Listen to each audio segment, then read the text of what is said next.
అప్పుల బాధలు వెంటాడుతున్నాయా? అయితే 6 JVR వారి జాతిరత్నాలు ధరించండి. Hi, welcome to Manam TV. Manam TV మన కోసం. నేను మీ journalist Manoj. So big breaking, Dharmendra Pradhan రాజీనామా. అసలు ఎవరు ఎక్స్పెక్ట్ చేయని విషయం. ఒక నీట్ పేపర్ లీకేజ్కి కేంద్రం, సో పర్టికులర్గా మోడీ గవర్నమెంట్ ఇంతలాగా యాక్సెప్ట్ చేస్తుంది, తన తప్పును యాక్సెప్ట్ చేస్తుంది అనే దానికి. అంటే నేను అప్పట్లో పెహల్గామ్ అటాక్ చూసా, అంతకుముందు ఇంకోటి చూసా. అంటే ఇలాంటి ఎగ్జాంపుల్స్ చాలా ఉన్నాయి. సో ఎక్కడో దురంధర్ సినిమాలో మనం ఒక చిన్నది చూసాం, వాళ్ళు ఎవరో కొన్ని కోట్లు పంపిస్తున్నారని చెప్పి మనం వెంటనే డిమానిటైజేషన్ చేసుకున్నాం.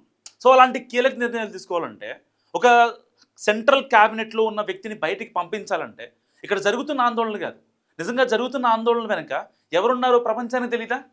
లేకపోతే అక్కడ ఉన్నటువంటి జంతర్ మంతర్ దగ్గర దాదాపుగా ఒక మహా అయితే ఒక 2000, 3000, సరే 28 రాష్ట్రాలు, 29 రాష్ట్రాలు, 28,000 మంది ఉండాల్సిన ప్లేస్లో దాదాపుగా లక్షల మంది ఉన్నారు. వీళ్ళందరూ ఎవరు? ఎన్ని ఎగ్జాంపుల్స్ చూడలేదు మనం? ఎలాంటి ఎగ్జాంపుల్స్ చూసాం? Next level examples. ఎంత దారుణం అంటే ఇలాంటివి చూసామా? ఎవరిని? దేశ ప్రధాని మోదీని ఎంత అపహాస్యం చేస్తున్నారు చూడండి. ఆయన బొమ్మ ముగ్గులా గీసి అక్కడ ఆ మట్టి పైన దాన్ని ఎంత పిచ్చి పిచ్చిగా చేస్తున్నా చూశారు కదా. సో ఇది ఇలాంటి వాళ్ళకి సో నెక్స్ట్ లెవెల్ అంటే ఒక రకమైన ట్రీట్మెంట్ ఉంటుంది మరికొద్దిసేపట్లో. ఎక్కడ ఇందాక నేను వీడియో చూశాను, ఆవిడ ఎవరంటే పక్కనే ఏదైతే ఒక ప్లేసు, అక్కడ దాంట్లో షాపింగ్ మాల్లో ఒక అమ్మాయి వర్క్ చేస్తుంది అనమాట. అలాంటి అమ్మాయి నీట్ పేపర్కి సంబంధించి వచ్చి అర్ధనగ్నంగా కనిపించి పిచ్చి పిచ్చిగా అక్కడ మాట్లాడుతుంది అనమాట. ఎవరి గురించి? ప్రధాని మోదీ గురించి. ఏమన్నా తెలుసా? ప్రధాని మోదీ వీడియో ఇలా పెట్టుకున్నారు, ఇలా పెట్టుకుంటే పళ్ళన్నీ పుచ్చిపోయే, వీళ్ళ న్యూట్రిషన్ మొత్తం కూడా అవుటర్ న్యూట్రిషనే, ఇన్నర్ న్యూట్రిషన్ ఉండదా, సరిగా పళ్ళు కడగరా అని చెప్పి పిచ్చి పిచ్చిగా మాట్లాడింది. నిజంగా అంటే ఒక రకంగా రాజకీయాలను పక్కన పెట్టేద్దాం, అసలు మనకు రాజకీయాలు వద్దు. నీట్ పేపర్ లీకేజ్ అవ్వడం అనేది నిజంగా ఘోరాతి ఘోరం. ఎందుకంటే చాలామంది విద్యార్థులు నీట్ కోసం అంటే లాంగ్ టర్మ్ కోచింగ్లని, షార్ట్ టర్మ్ కోచింగ్లని ఎంత ఇబ్బంది పడతారో అది పడిన వాళ్ళకే తెలుసు. వాళ్ళకి డబ్బులు కట్టిన పేరెంట్స్కి మాత్రం తెలుసు. ఏ మాత్రం కాంప్రమైజ్ గారు. 2 లక్షల నుంచి 10 లక్షల వరకు ఉంది మార్కెట్. మీరు చెప్తే నంబర్ మీకు ఎవరికీ తెలియదు. కేవలం నీట్ అంటే ఏదో ఇన్ఫర్మేషన్ తెలియని వాళ్ళు కూడా అక్కడికి వచ్చేసి దాడులు చేయటం, లేదంటే అక్కడ పక్కనే ఉన్నటువంటి ఏదైతే ఈ పెట్రోల్ బంకుల్లో లైటర్లు తీసుకొని వెళ్ళి బెదిరించడం, ఇలాంటివి చేసేవాళ్ళు నిజంగా విద్యార్థులా? అంటే మనం ఏ మెసేజ్ ఇస్తున్నాం అసలు? అక్కడ దాదాపుగా 100 మంది విద్యార్థులు ఏదైతే అక్కడ ప్రొటెస్ట్ చేయడానికి వస్తే 50 మంది వాళ్ళల్లో ఖలిస్తాన్ తీవ్రవాదులు, వేర్పాటువాదులు, లెఫ్ట్ భావజాలంతో నిండిపోయి పిచ్చి పిచ్చిగా మాట్లాడి అక్కడ ఎవరిలోకలను చంపేయాలి, ఇది ఇంకా ఇష్యూ ఈ యొక్క రప్చర్ ఎక్కువైపోద్ది అని ఆలోచించేవాళ్ళు తప్ప ఎవరూ కూడా, సపోజ్ ఫర్ ఎగ్జాంపుల్ ఒక నీట్ ఇష్యూ అనేది, నీట్ పేపర్ లీకేజ్ అనేది విద్యార్థులకి వ్యవస్థకి మధ్య జరుగుతున్న లోపం. గతంలో అంటే నేను మోడీ గవర్నమెంట్ సపోర్ట్ చేయట్లేదు, గుర్తుపెట్టుకోండి. కాంగ్రెస్ గవర్నమెంట్లో, యూపీఏ గవర్నమెంట్లో ఇన్నిసార్లు అయింది, బీహార్లో ఇన్నిసార్లు. అంటే వీళ్ళందరూ ఇప్పుడు ఏం చెప్తారు బయటకు వచ్చి? ఎవరు ఈ లెఫ్ట్ భావజాలంతో ఉన్న వాళ్ళు ఏం చెప్తారు తెలుసు బయటకు వచ్చి? అసలు మోడీ గవర్నమెంట్ పట్టించుకోవట్లేదు, మోడీ ఎందుకు భయపడుతున్నాడు బయటికి రావడానికి? మోడీ బయటకు వచ్చి వీడియో చేస్తే ఎంతమంది చూశారు? 350 మిలియన్ వ్యూస్. ఏ వీడియోకి అంత రికార్డు లేదు, మోడీ వీడియోకి ఒక్కదానికే ఉంది. ఎందుకు వచ్చిందంత? ఏం మాట్లాడాడు చూద్దాం. దాన్ని కూడా అపహాస్యం చేస్తారు ఈ లెఫ్ట్ భావజాలం నేతలు. ఏమని? మోడీ ఇలా పెట్టుకున్నాడు, మోడీ సరిగా మాట్లాడలేదు, పళ్ళల్లో పుచ్చులు ఉన్నాయి, ఇలాంటి మాటలు అనమాట. అసలు నిజంగా ఏ పనికి మాలిన విధమైనా ఎవరైనా, అంటే ఒక సోషల్ యాక్టివిస్ట్ అయినా, ఒక పొలిటీషియన్ అయినా, లేకపోతే ఎవరైనా సరే నీట్ పేపర్ లీకేజ్ సంబంధించి వాళ్ళని ఎన్కౌంటర్ చేయాలనో, లేదంటే కనుక వాళ్ళు దొరికితే మాకు అప్పచెప్పండి, కనీసం మేము చేయాల్సింది మేము చేస్తాం, ఇన్ ఫ్యూచర్ ఫర్దర్గా and next year NEET paper leak అవ్వకుండా ఉండాలంటే ఈ యొక్క పాలసీని యూజ్ చేయండి, ఈ థియరీని వాడండి అని ఎవరైనా సరే చెప్పారు అసలు? సరే, ఒక పర్ఫెక్ట్ ఎగ్జాంపుల్ చెప్తున్నా. ఇప్పుడు ఎప్పుడైతే మోడీ ఒక వీడియో రిలీజ్ చేసిన తర్వాత చాలామంది కామెంట్ చేశారు కదా, దాని కింద చాలామంది పెట్టారు. ఎవరో తెలుసా వాళ్ళంతా? వాళ్ళు నిజమైన సోషల్ యాక్టివిస్టులు. వాళ్ళలో 10th క్లాస్ స్టూడెంట్స్ ఉన్నారు, ఇంటర్ స్టూడెంట్స్ ఉన్నారు, బీటెక్ వాళ్ళు ఉన్నారు, సాఫ్ట్వేర్ ఎంప్లాయీస్ ఉన్నారు, గవర్నమెంట్ ఎంప్లాయీస్ ఉన్నారు, టీచర్లు ఉన్నారు, అన్ని కేటగిరీకి సంబంధించిన వాళ్ళు ఉన్నారు.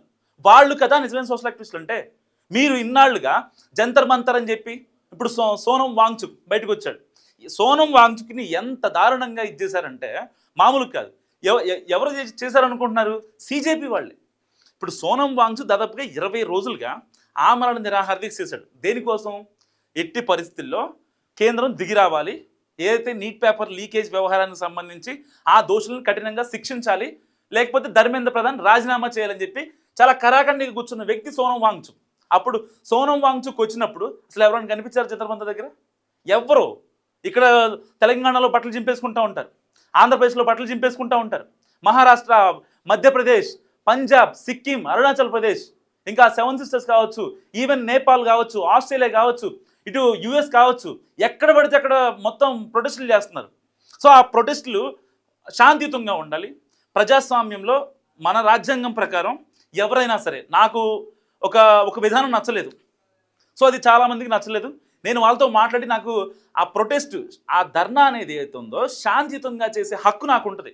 అంతేగాని మహిళల భావజాలతో, లేకపోతే సెన్సిటివ్ ఇష్యూస్లు, మతాలు, కులాలు, లెఫ్ట్ భావజాలు, లేకపోతే రాముడు సీతను రోడ్డు మీద వదిలేశాడు, ఇలాంటి పిచ్చి మాటలు మాట్లాడడం కాదు కదా ఉంది. సో ఇప్పుడు ఎవరైతే యాక్టర్స్ లైక్ ప్రకాష్ రాజ్ కావచ్చు, ఈ యాంకర్ అనసూయ భరద్వాజ్ కావచ్చు, ఇలాంటి వాళ్ళు మాట్లాడతారు. మళ్ళీ బయటకు వచ్చి చాలామంది మాట్లాడతారు, ఎవరు కూడా ప్రొటెస్టులు చేయరని చెప్పి మాట్లాడతారు. ఎవరు చేయట్లేదు ప్రొటెస్టులు. అసలు నిజమైన ప్రొటెస్ట్ ఎవరైతే విద్యార్థులు చేస్తున్నారో వాళ్ళని పోలీస్ వాళ్ళు ఇప్పటిదాకా ఏమనలేదు. అంటిల్ అన్లెస్ వాళ్ళు కనుక బేసిక్ నుంచి ఎక్స్ట్రీమ్కి వెళ్ళారనుకోండి, ఒకవేళ అప్పుడు వచ్చి మాట్లాడారు తప్ప ఎవరన్నా అసలు ఎంటైర్ ఈ 25 డేస్ నుంచి జరుగుతున్న నీట్ వ్యవహారంలో ఏ ఒక్కళ్ళనైనా, ఏ పిల్లాడినైనా నిజంగా నీట్ విద్యార్థిని పోలీసులు కొట్టిన దాఖలాలు ఉంటే మస్ట్గా కామెంట్ చేయండి, కింద విత్ విజువల్ చేయండి, నేను మళ్ళీ వీడియో చేస్తాను దానికి. సో ఇలాంటి నేపథ్యం ఉంది. అంటే అక్కడికి వచ్చి ఎవరో లెఫ్ట్ భావజాలు ఉన్నవాళ్ళు కావాలని గొడవ క్రియేట్ చేయడం కోసమో, లేదంటే CJP సపోర్టర్సో, లేకపోతే ఆమ్ ఆద్మీ పార్టీ సపోర్టర్సో కావాలని గొడవ చేయటం, ఇలాంటి వాళ్ళు వచ్చి చేస్తే ఆపొద్దా? ఫర్ ఎగ్జాంపుల్ ఒక గొడవ అవుతూ ఉంటుంది ఢిల్లీ లాంటి సెన్సిటివ్ ఏరియాలో. మన హైదరాబాద్లో పాత బస్తీ ఎలాగో మన ఇండియా మొత్తానికి ఢిల్లీ అలాగా అంత సెన్సిటివ్గా ఉంటుంది ఢిల్లీ. అలాంటి ఏరియాస్లో అక్కడ ఈవెన్ 144 సెక్షన్ పెట్టలేదు, సంతోషించాలి వీళ్ళు. ఎప్పుడు కూడా పెట్టలేదు తెలుసా? CJP వాళ్ళు ఒక ట్రక్లో రాడ్లు, కర్రలు, రాళ్ళు ఇవన్నీ పట్టుకొని వచ్చారనమాట. ఎందుకు తెలుసా? తేడా వస్తే మొత్తాన్ని అందరి మీద అక్కడ వేసేద్దాం, మొత్తం చిందరవందర చేసేద్దాం, అక్కడ ఇలకత్త మఫియా జరగాలి, గంతే వాళ్ళకి కావాల్సింది. అలాంటి సిచ్యువేషన్లో కూడా జంతర్ మంతర్ దగ్గర 144 సెక్షన్ పడలేదు అంటే అర్థం ఏంటి? వాళ్ళు నిజంగా అణిచివేయాలనుకుంటే వాళ్ళని ఎప్పుడో శాంతియుతంగా మాట్లాడేవారు కదా. అండ్ మళ్ళీ ఏదైతే వీడియో చేసిన తర్వాత ప్రకాష్ రాజ్ కావచ్చు, లేకపోతే CJP ప్రతినిధులు కావచ్చు, ఏదైతే కాక్రోచ్ వీళ్ళు కావచ్చు, వీళ్ళు ఏమంటారు బయటకు వచ్చి? మోడీ భయపడ్డాడు. ఎవరికి భయపడ్డాడు మోడీ? దేనికి భయపడ్డాడు? తప్పు జరిగింది కాబట్టి బాధ్యతాయుతంగా ఉండడం అనేది నిజంగా మోడీ గారు చూపించారు. మొన్న చెప్పారు మాటల్లో, ఇప్పుడు ధర్మేంద్ర ప్రధాన్ రాజీనామా చేసిన తర్వాత చూపించారు.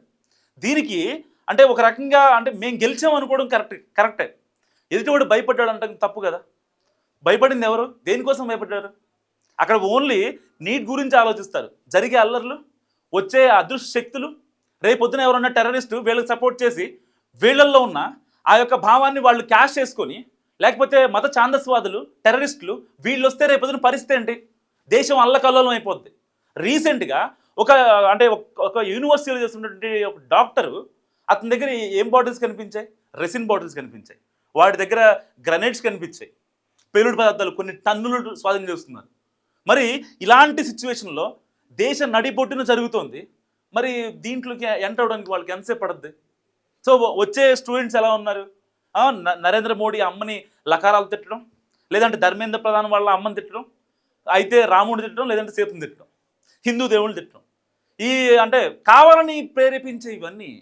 అక్కడ 100 మందిలో 50 మంది కేవలం దాన్ని ఎట్టి పరిస్థితుల్లో ఎక్స్ట్రీమ్ లెవెల్కి తీసుకెళ్ళాలి, ఎలాగైనా సరే గొడవ క్రియేట్ చేయాలి, దానికోసం కేంద్రం తలొక్కింది. అందుకు ధర్మేంద్ర ప్రధాన్ రాజీనామా చేశాడు. ఇది తెలియని పిచ్చి ఛాందస్వాదులు ఎవరైతే ఉంటారో, పిచ్చితనం సోషల్ యాక్టివిస్టులు, సోకాల్డ్ అర్నలిస్టులు ఎవరైతే ఉంటారో వీళ్ళంతా లేదు మేము మంచోళ్ళం, మాకు మోడీ భయపడ్డాడు, కేంద్రం భయపడిందని చెప్పి పిచ్చి మాటలు మాట్లాడుతున్నారు. అసలు నిజంగా వీళ్ళకి అసలు అంటే తాటికాయ తలకాయలు యాపకాయ ఎంత బ్రెయిన్ ఉందో లేదో నాకు తెలియదు, కానీ వీళ్ళు మాట్లాడే మాటలు వింటుంటే నవ్వు వచ్చేసింది. ఇప్పుడు పోలీసుల పరంగా మనం మాట్లాడుకుందాం. అండ్ ఫైనల్గా పోలీసుల పరంగా మాట్లాడుకుందాం. అసలు ఏంటి, ఇప్పుడు ఫర్ ఎగ్జాంపుల్ ఒక ఇద్దరు అమాయకులు బలవుతుంటే ఒక నిందితుడిని వాళ్ళు వదిలేస్తారు. ఎందుకంటే ఆ నిందితుడి వల్ల ఇద్దరు అమాయకులు పాపం బలైపోతున్నారని, అభం శుభం తెలియని అన్యం పుణ్యం తెలియని అమాయకులు బలవుతున్నారని చెప్పి ఈ కరడుగట్టిన తీవ్రవాదంగా వదిలేస్తారు. వీళ్ళిద్దరికి ఏం కాకూడదండి. ఇన్ని రోజులు ఎందుకు ఆగారు తెలుసా? ఆగడానికి రీజన్ అదే. కేంద్రం ఇన్ని రోజులు సంయమనంగా ఎంతో పేషెన్సీగా వెయిట్ చేయడానికి రీజన్ ఏంటంటే ఈ యొక్క అంటే వీళ్ళు ఇంకా మరీ పేటర్ అయిపోతున్నారు.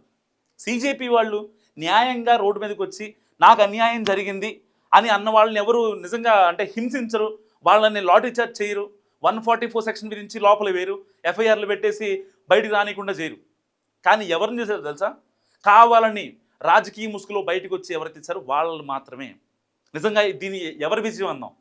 నీట్ పేపర్ కోసం ఆందోళన దిగిన నిజమైన విద్యార్థులదా, లేదా వాంగ్చుక్ పోయినా పర్లేదు ఆయన బతుకున్నా పర్లేదు అని చెప్పి అతని మరణాన్ని సైతం అతని హాస్పిటల్ బెడ్ దగ్గర తీసుకెళ్ళి అతన్ని వాడుకొని మానసికంగా శారీరకంగా అతన్ని యూజ్ చేసుకున్నటువంటి ఈ యొక్క రాజకీయ ముసుగులో ఉన్నటువంటి మేధావులదా?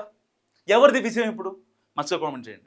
I am resigning from my post as Education Minister. It is for personal reasons. I thank everyone for the opportunity.